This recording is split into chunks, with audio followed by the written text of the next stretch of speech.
Bonjour Jean-Jacques. Bonjour Myrmande. Comment vas-tu? Ça va bien, merci et toi? Ça va très bien. Alors, peux-tu me dire où est-ce que tu m'emmènes et que va-t-on faire? On va aller prendre la pirogue, on va aller dans une crique qu'on appelle Colombo pour aller récupérer les aromons pour faire la vannerie. Ça représente quoi pour toi cet environnement, le fleuve Maroni, la forêt?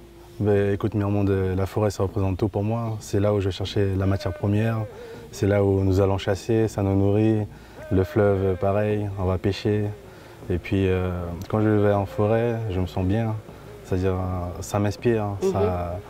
Au niveau de la vannerie, ce que je veux faire, ça m'inspire beaucoup. Il y a des choses que peut-être que j'avais pas en tête. Peut-être je vais voir un oiseau ou autre chose, ça va m'inspirer. On a été initié à ça depuis tout petit. Mais aujourd'hui, c'est vrai que c'est différent. Aujourd'hui, tu vas plus voir un jeune prendre la pirogue et puis aller en face pour aller pêcher. C'est en train de disparaître avec la nouvelle génération. Donc je ne sais pas, peut-être que le fait de voir des jeunes intéressés par rapport à la culture, peut-être que ça peut les inciter à s'intéresser à la culture.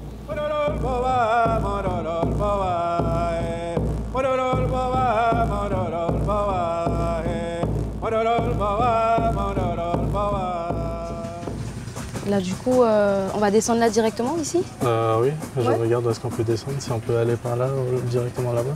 Ok. Ça fait un peu grotte. Ouais.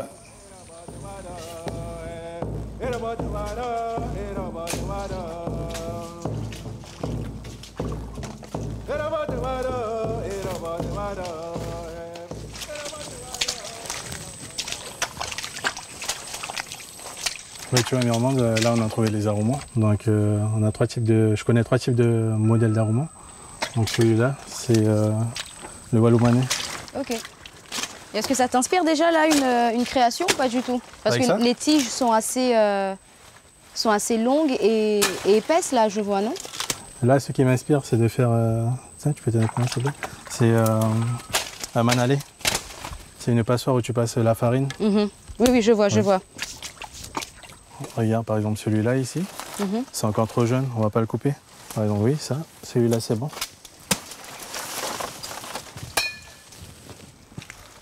Donc voilà, celui-là, on va le laisser.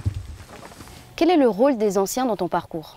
Les anciens m'ont apporté beaucoup. Il y avait eu ma grand-mère, la maman de mon papa, qui au début qui m'encourageait beaucoup, qui me disait beaucoup de choses oralement par rapport à mon grand-père. Il disait voilà, ton grand-père sait faire ci, sait faire ça. Ce qui me fait mal, c'est que j'ai pas appris de lui. Et ma grand-mère aimait me dire que même si tu n'as pas appris de lui, tu as son héritage, tu as quelque chose en toi qui te montre les choses à comment faire. Et puis il y a eu d'autres anciens dans le village aussi qui m'ont apporté beaucoup. J'ai appris d'eux, que ce soit au niveau de la vannerie, même s'ils ne pouvaient pas aller en forêt, mais oralement, il y a des choses qui m'ont été transmises aussi. Donc moi, en tant que jeune, c'est vrai, j'allais beaucoup voir les anciens. Et aujourd'hui, me voir faire la vannerie et mettre en valeur la culture, ça leur fait plaisir.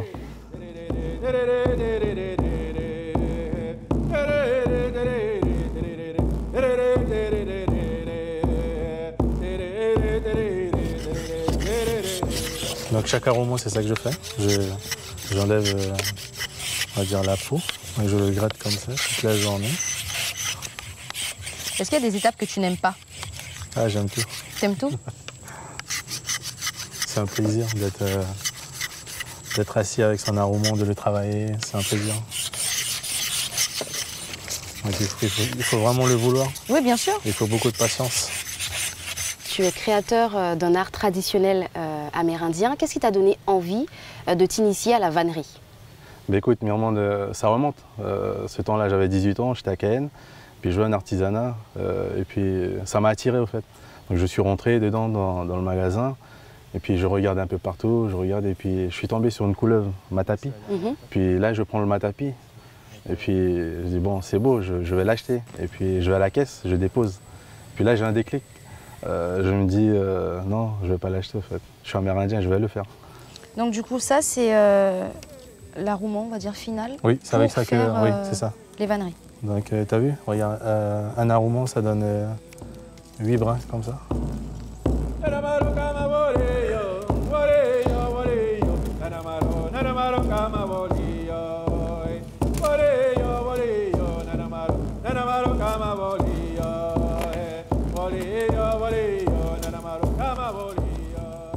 C'est hyper méticuleux, c'est... T'as vu, le travail, c'est Une par une, hein, brin par brin. Bien sûr. Il faut avoir l'œil aussi surtout. Ouais. Et ça fatigue beaucoup. Tu vois, lorsque je vois le monde dans lequel on vit aujourd'hui, on est envahi de plastique, tu vois, ça pollue partout. Est-ce que toi, dans ton rapport aux matériaux, tu vois, c'est du naturel, le fait de retourner aux savoir-faire ancestraux, est-ce que tu as une réflexion autour de ça? Pour moi, oui et non, parce que nous, voilà, on vit déjà comme ça. Donc, peut-être quelqu'un de l'extérieur qui va venir, il va dire oui, le plastique pollue, oui, ça pollue, mais nous, on a toujours respecté la nature. Donc, on va juste récupérer ce qu'on a besoin. On revient, on fait, voilà. On a notre regard ici, on a notre sac et tout. C'est pas du plastique, ça dure. Ouais. Donc, ça peut durer toute une vie. Merci beaucoup Jean-Jacques. Merci, j'ai adoré la journée que j'ai passée avec toi. Mais je sais que tu as plusieurs cordes à ton arc et je vois qu'il y a ton tambour là. Est-ce qu'il y aurait moyen de finir et tu me joues un peu de tambour et tu chantes aussi? Oui, bien sûr. Grave.